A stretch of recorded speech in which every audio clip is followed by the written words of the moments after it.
दोस्तों नमस्कार, मैं डॉक्टर नेहरू दूध कामड़ी आज फिर एक नए विषय के साथ आप सबके सामने उपस्थित हूं।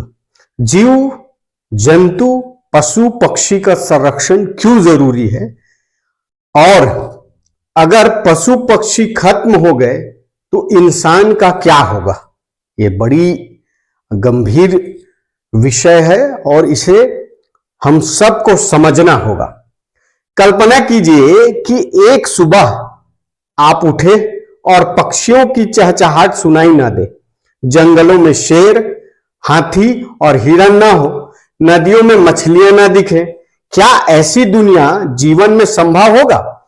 जीव जंतु और पशु पक्षी केवल प्रकृति की सुंदरता नहीं बढ़ाते हैं, बल्कि पृथ्वी पर जीवन का संतुलन बनाए रखने में महत्वपूर्ण भूमिका निभाते हैं।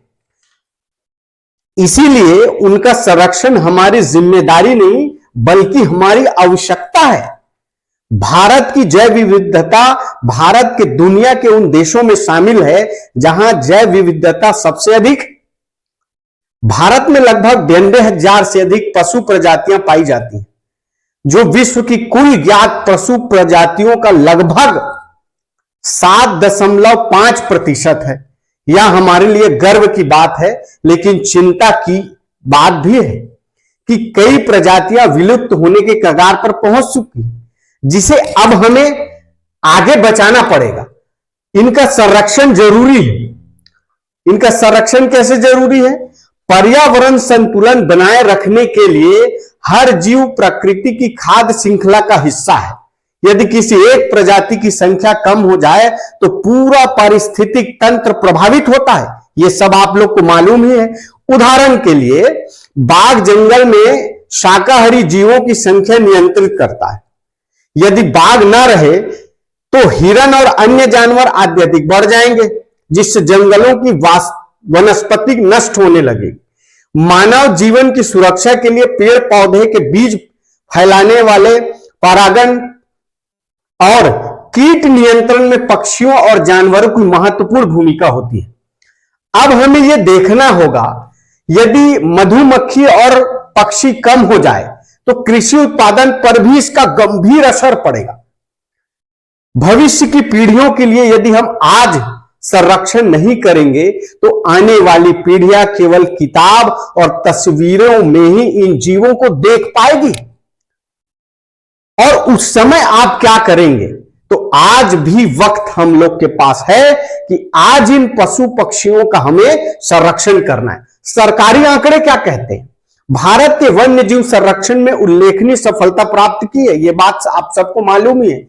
बाघों की संख्या साल 2006 में भारत में बाघों की अनुमानित संख्या 1411 थी, जो बढ़कर लगभग 2967 से अधिक हो गई है और आगे और भी वृद्धि दर्ज की जाएगी या होगी।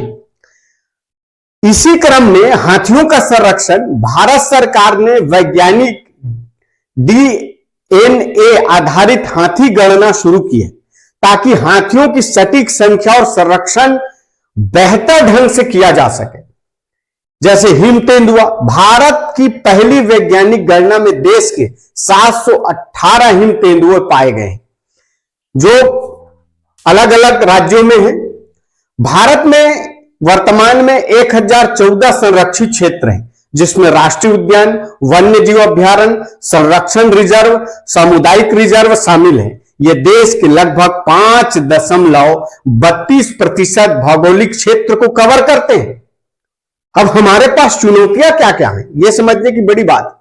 आज वन जीवों के सामने कई खतरे हैं। जंगलों की कटाई, अवैध शिकार, प्रदूषण, जलवायु परिवर्तन, ये हमें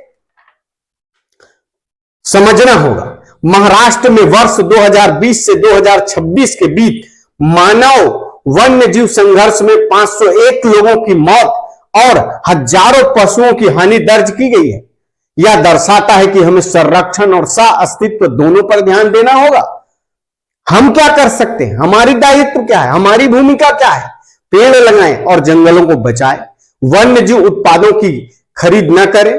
पक्षियों के लिए पानी और दाना अवश्य रखें। पर्यावरण संरक्षण के प्रति लोगों को जागरूक करें और खुद भी जागरूक हो।